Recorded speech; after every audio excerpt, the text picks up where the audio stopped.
Salut les photographes, bienvenue dans ce test de l'Irix 15 mm Blackstone f2.4. On va tester cet objectif pour la photo de paysage et la photo d'étoile. Restez accrochés, c'est parti.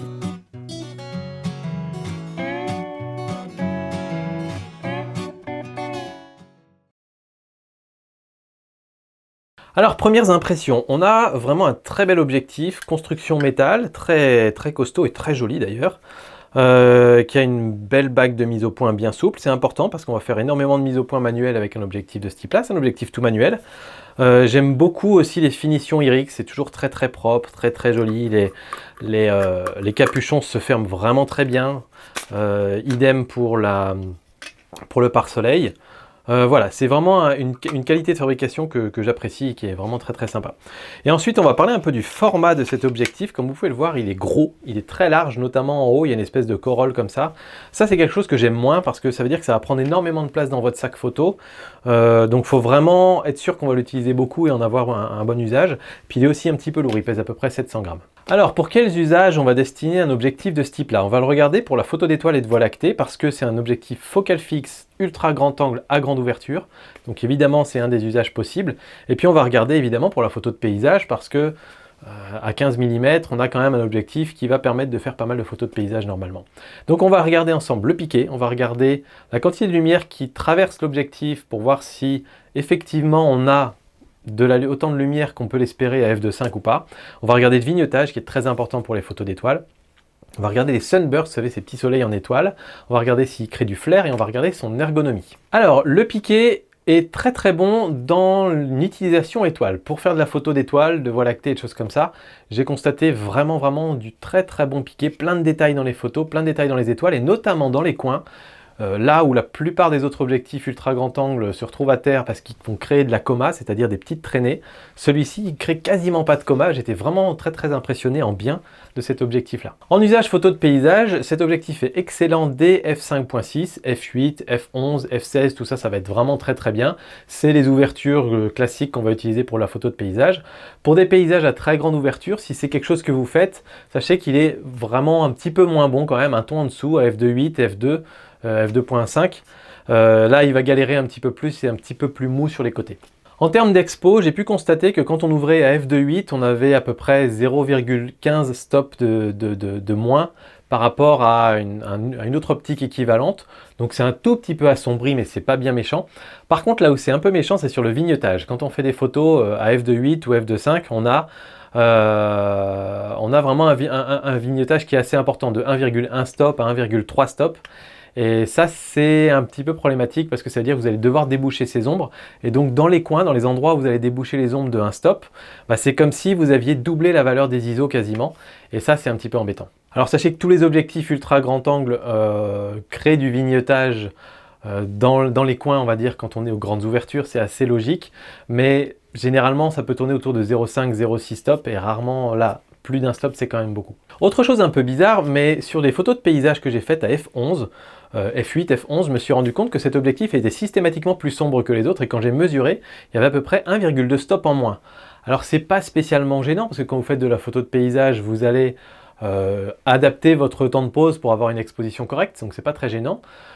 Et c'est pas tellement gênant non plus parce que finalement aux grandes ouvertures, il n'y a pas ce problème. Aux grandes ouvertures, comme je vous dis, il est à peine plus sombre, mais c'est pas un gros problème. Je vous laisse maintenant regarder le sunburst. Moi, je le trouve très joli personnellement, donc ça me plaît bien. On va regarder maintenant le flair. Alors là, pour le coup, le flair, je trouve qu'il est très présent. Il y a une grande ligne avec les petits points, et puis là, en bas à gauche, une espèce de grosse tache rose. Ça m'embête un petit peu, et c'est vraiment, ça va limiter un petit peu le type de photographie qu'on va pouvoir faire en paysage avec cet objectif. Il faudra toujours soit venir masquer le soleil avec la main, soit faire plusieurs expositions en cachant le soleil avec le pouce sur une exposition et puis pas sur l'autre. Alors, quels sont les points négatifs? Point négatif, il est lourd, il est encombrant, très large, comme je vous disais. Il prend des filtres de 95 mm, ce qui est pas trop mal, parce qu'il peut prendre des filtres vissants, mais 95 mm, c'est quand même pas très courant, et il y a de bonnes chances que vous ayez besoin de racheter tout un jeu de filtres, si vous voulez les adapter spécifiquement là-dessus. Il existe un porte-filtre fabriqué par Irix que vous pouvez venir monter dessus.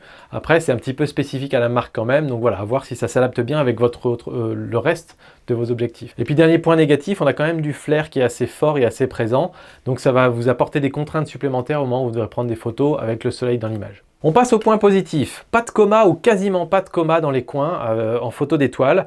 Ça, c'est vraiment une très très bonne performance de cet objectif-là.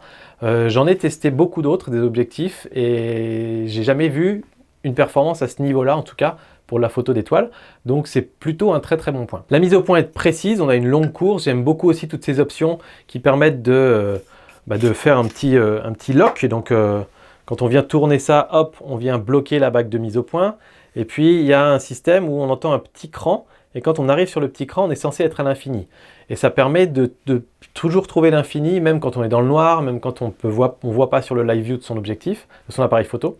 Et si ce petit cran n'est pas bien réglé, vous avez même un petit trou pour venir faire le réglage exact de la mise au point quand vous êtes pile à l'infini. Donc ça, c'est voilà, plein de petits détails ergonomiques qui font que j'aime autant les objectifs IRIX. Alors niveau rapport qualité-prix, je pense qu'on a un rapport qualité-prix qui est plutôt correct. On a un objectif qui est vendu à 600 € pour un objectif très spécifique.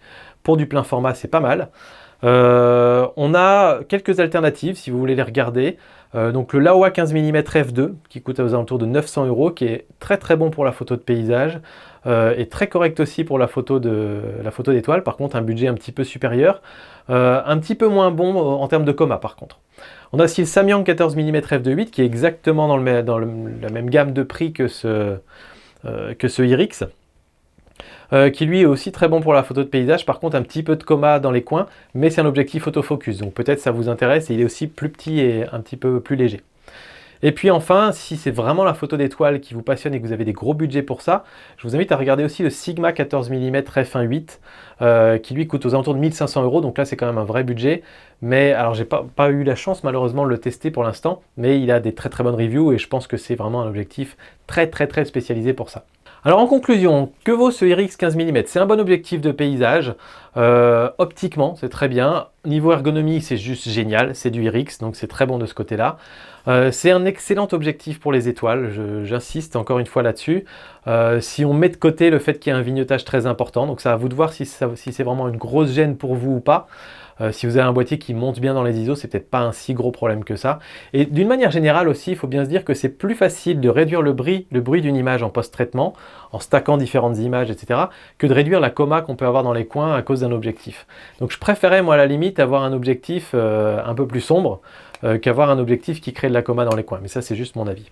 Donc voilà, pour moi, si vous êtes OK sur le principe de l'encombrement de cet objectif et du poids qu'il peut représenter, je pense que ça représente un très bon achat pour de la photo d'étoile, la photo de paysage. Donc si jamais ça vous intéresse, n'hésitez pas à passer par les liens affiliés qui sont soit dans la description de cette vidéo, soit sur le site. Ça m'aide et ça m'encourage à continuer de faire des tests aussi précis et complets. J'adore faire ces tests, mais il faut avouer que c'est pas forcément très rentable vu les dizaines d'heures que j'y passe. Donc voilà, si jamais si vous y pensez, c'est cool, ça fait plaisir. Et puis si vous voulez vraiment voir un gros test comparatif, j'ai fait un test comparatif de 4 objectifs ultra grand angle à focale fixe à grande ouverture. Je vous mets le lien dans la description aussi. Donc dans tous les cas, allez voir dans la description et cliquez sur la vidéo qui vous plaît. Moi je vous dis à très bientôt. Salut!